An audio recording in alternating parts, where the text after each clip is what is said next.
सुदामा पांडे धूमिल जी ने कहा था कि एक आदमी रोटी बेलता है, एक आदमी रोटी खाता है, एक तीसरा आदमी भी है जो न रोटी बेलता है न रोटी खाता है, वो सिर्फ रोटी से खेलता है। वो तीसरा आदमी कौन है? मेरे देश की संसद मौन है। सभापति महोदय, वो भी क्या दिन थे जब संसद में देश का बजट पेश होता था तो देश की सड़कें ठहर जाया करती थीं।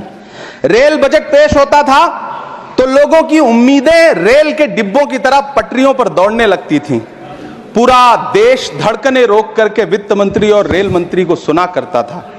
अफसोस, अब बजट पेश हो जाता है, मीडिया चैनल सरकार का महिमा मंडन करते हैं और बेचारी जनता बजट के आंकड़ों के शब्द जाल में उलझी हुई महीनों बाद समझ पाती है कि उसका तो फिर से कट गया।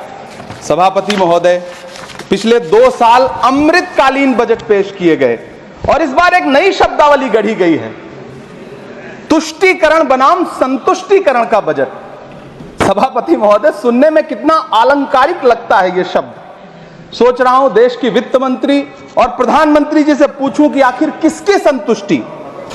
जिस बजट में मनरेगा के लिए 1 रुपए की बढ़ोतरी ना हो, वही पुराना 86,000 करोड़, जबकि पहले ही 9,754 करोड़ का घाटा हो, जिस मनरेगा से करोड़ों मजदूरों के घर में चूल्हा जलता हो, उस मनरेगा में काम करने वाले गरीब मजदूरों के लिए अगर आपके खजाने से 1 रुपया भी इजाफी नहीं निकल सका तो भला कौन संतुष्ट हुआ साहब? इस देश का गरीब मजदूर या आपके उद्योगपति दोस्त? वो जो महाराष्ट्र में लोकसभा और विधानसभा के बीच में 40 लाख मतदाता बढ़ाए गए थे, अरे उन्हीं के लिए मनरेगा का थोड़ा सा बजट बढ़ा देते। क्या उसमें मनरेगा का एक भी मजदूर नहीं था 40 लाख लोगों में? सारे के सारे 12 लाख की छूट वाले से आगे के लोग थे। सभापति महोदय, कल जब वित्त मंत्री जी देश की संसद में भाषण दे रही थी तो वहां मुंबई में कोई गरीब इंसान जब अपनी जेब टटोल करके अपनी मोटरसाइकिल में 1 लीटर पेट्रोल भरवा रहा था तो उस पेट्रोल की कीमत थी 103 रुपया प्रति लीटर। आखिर इतना महंगा पेट्रोल डीजल खरीद के कौन संतुष्ट हो रहा है? इस देश के गरीब लोग या फिर सरकार के चहेते धन्ना सेठ?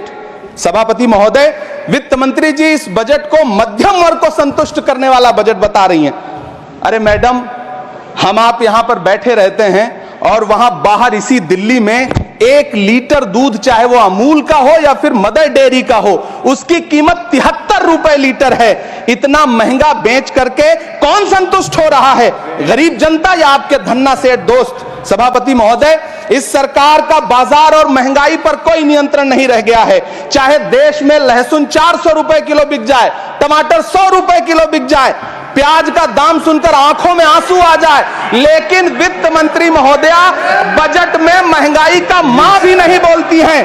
बच्चों की किताब और पेंसिल तक पर टैक्स लगाने वाले सरकार से मैं पूछना चाहता हूं कि आप मध्यम वर्ग का हितैषी बताते हैं, खुद को तो शर्म नहीं आती है? खुद को धार्मिक कहने वाली सरकार भगवान श्री कृष्ण के प्रिय खाद्य पदार्थों दही और मक्खन तक पर जीएसटी लगाती है और बात करती है मध्यम वर्ग की हिमायती होने की।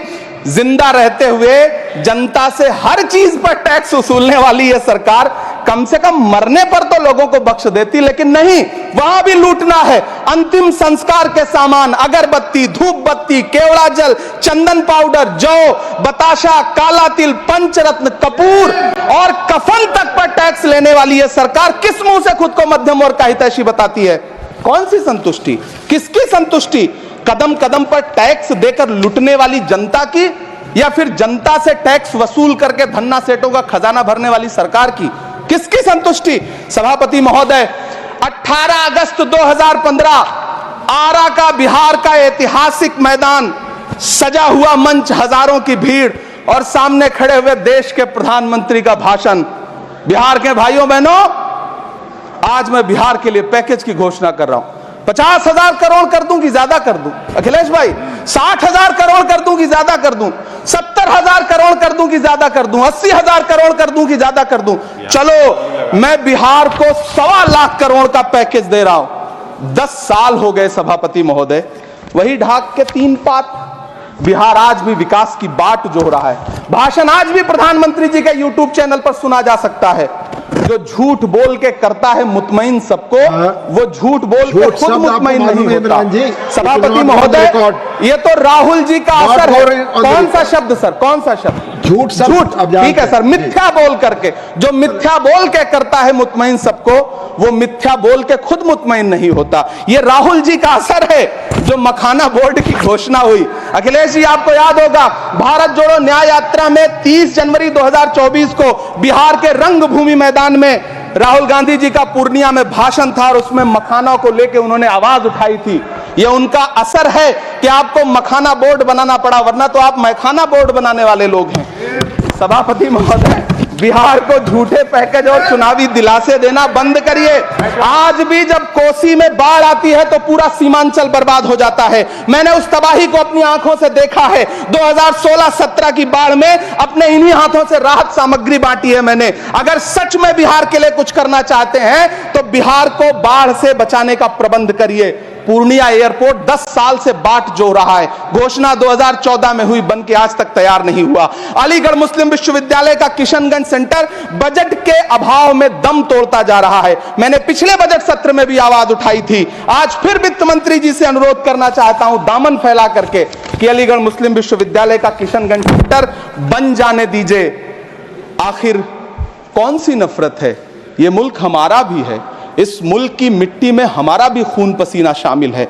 हमसे इतनी भी क्या नफरत? रिश्तों की ये नाजुक डोरें तोड़ी थोड़ी जाती हैं। अपनी आंखें दुखती हो तो फोड़ी थोड़ी जाती हैं। सभापति महोदय, अल्पसंख्यक मंत्रालय का बजट काटकर मौलाना आजाद नेशनल फेलोशिप बंद कर देना, प्री मैट्रिक स्कॉलरशिप बंद कर देना, नई मंजिल योजना बंद करना, धरोहर योजना बंद करना। 2024-25 के बजट में माइनॉरिटी मिनिस्ट्री के लिए 3183 करोड़ रुपए की घोषणा हुई, लेकिन देश को हैरत होगी कि बाद में समीक्षा करके लगभग आधा कर दिया गया, 1868 करोड़ रुपए। मैं तो सरकार से पूछना है कि कौन संतुष्ट हुआ? इस देश का अल्पसंख्यक संतुष्ट हुआ या आप संतुष्ट हुए? किसका संतुष्टिकरण? सभापति महोदय, मैं प्रधानमंत्री जी से कहना चाहता हूं कि आप ही ने 1 मार्च 2018 को किंग अब्दुल्ला को, जॉर्डन के किंग अब्दुल्ला को मेहमान बना करके इसी दिल्ली में एक कॉन्फ्रेंस में कहा था कि मैं मुसलमानों के एक हाथ में कंप्यूटर और दूसरे हाथ में कुरान देना चाहता हूं। कंप्यूटर देने की बात तो छोड़िए, पढ़ाई के लिए जो स्कॉलरशिप मिल रही थी उसको भी छीन लिया आपने। किसको संतुष्ट करने के लिए? हम समझते हैं इस साजिश को। आप माइनॉरिटी मिनिस्ट्री का बजट काटते काटते एक दिन मिनिस्ट्री को ही बंद कर देना चाहते हैं। वो जहर देता तो सबकी नजर में आ जाता, सो ये किया कि हमें वक्त पर दवाएं न दी। सभापति महोदय, मैं तो वित्त मंत्री जी से पूछना चाहता हूं आपके माध्यम से कि शायद आपको पता ही नहीं है कि गृहस्थी चलाने वाली एक गृहिणी की मुश्किलें क्या क्या होती हैं। आपने कभी सोचा भी नहीं होगा कि जब वो किचन में सब्जी बनाने के लिए कड़ाई में तेल डालती है तो उसके साथ उसके आंसू भी गिरते हैं। सभापति महोदय, शायद उन्हें पता भी ना हो कि एक छोटी सी गाड़ी और एक छोटे से फ्लैट का EMI भरने के बाद इस देश का एक गरीब इंसान जब अपने बच्चों की फीस भरने के बारे में सोचता है तो उसे कितनी खुशियों का गला घोंटना पड़ता है। शायद उनको पता भी नहीं है कि फसल बेच करके बिटिया की शादी का सपना सजाने वाला किसान जब अपनी फसल बर्बाद देखता है तो कितनी रातें सो भी नहीं पाता है। सभापति महोदय, शायद वो कभी इस पीड़ा को समझ ही नहीं पाएंगी कि परिवार के किसी एक सदस्य को कैंसर जैसी बीमारी हो जाए तो घर और जमीनें गिरवी रख उठती हैं लेकिन इलाज नहीं हो पाता। सभापति महोदय, इसी देश की संसद में कभी स्वर्गीय सुषमा स्वराज जी ने कहा था कि जब देश की करेंसी गिरती है तब देश की प्रतिष्ठा गिरती है। एक तरफ कोलंबिया जैसा छोटा सा देश और उसके प्रधानमंत्री गुस्तावो पेत्रो खड़े हैं जो कोलंबिया के नागरिकों को हथकड़ी लगाकर लाने वाले जहाज को अमेरिका बैरंग वापस लौटा दे रहे हैं, और दूसरी तरफ हमारे प्रधानमंत्री जी खड़े हैं जो बेड़ी और हथकड़ी लगा करके लाए गए बेटों के अपमान पर एक शब्द नहीं बोल रहे। सभापति महोदय, मैं इतिहास के पन्ने पलट रहा हूं, मुझे 2 किरदार याद आ रहे हैं। एक तरफ निक्सन के 7वें बेड़े की धमकियों के सामने लोहे की तरह अडिग इंदिरा गांधी खड़ी हैं, तो दूसरी तरफ खुद ही नमस्ते ट्रंप का नारा लगाते हुए प्रधानमंत्री जी खड़े हैं। मेरे कानों में सुषमा स्वराज जी की आवाज गूंज रही है। बहुत कम बोलने वाले डॉक्टर मनमोहन सिंह ने बहुत ज्यादा बोलने वाले प्रधानमंत्री जी को जब देश की बागडोर सौंपी थी तो $1 58 का था। आज 85 से 87 के बीच में झूल रहा है। इन दिनों रुपए की अहमियत गिरती है तो न तो देश की प्रतिष्ठा गिरती है, ना प्रधानमंत्री की गरिमा। जिस देश में 80 करोड़ लोगों को 5 किलो राशन के लिए कतारों में लगना पड़ता हो, उस देश में यह सरकार 12 लाख तक के टैक्स न लेने के लिए अपनी पीठ थपथपा रही है।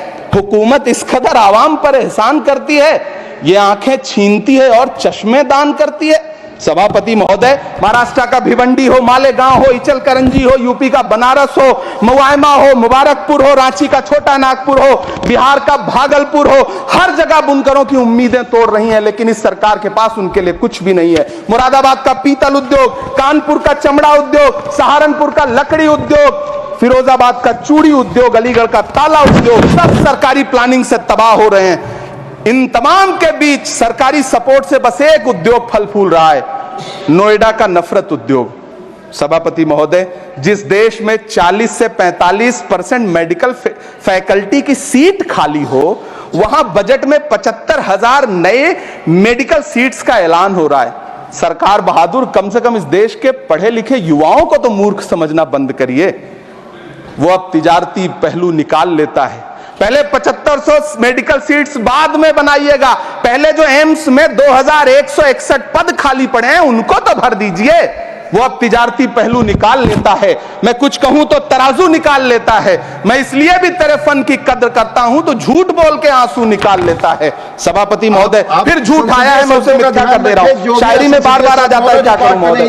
काश ये बजट, सभापति महोदय, वो एक शब्द मैं मिथ्या कर दे रहा हूं सर, वो एक शब्द को हटा दीजिए। ध्यान रखें, ऐसे जो भी शब्द होंगे आपके वहां। सभापति महोदय, काश ये बजट बीपीएससी के पेपर लीक की शिकायत करने वाले नौजवानों पर बरसती हुई पुलिस के लाठियों पे, जख्मों पर मरहम लगा पाता।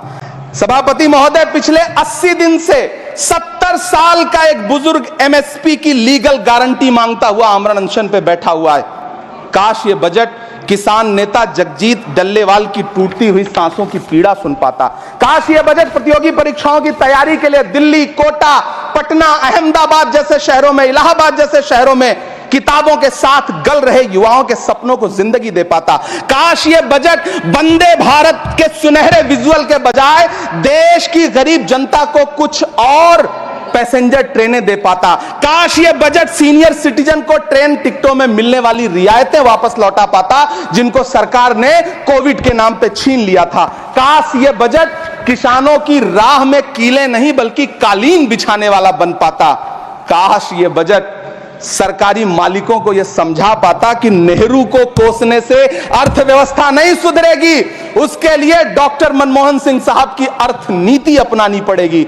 पिछले 11 साल से नेहरू जी को कोस रहे हैं, आखिर कब तक कोसिएगा? थोड़ा पंडित नेहरू जी के बारे में पढ़िए, तब पता चले कि पंडित नेहरू की शख्सियत का नाम है। दुनिया का पहला ऐसा राजनेता जिसने अपनी जिंदगी की आजादी के लिए, देश की आजादी के लिए 3259 दिन अंग्रेजों की जेल में बिताए।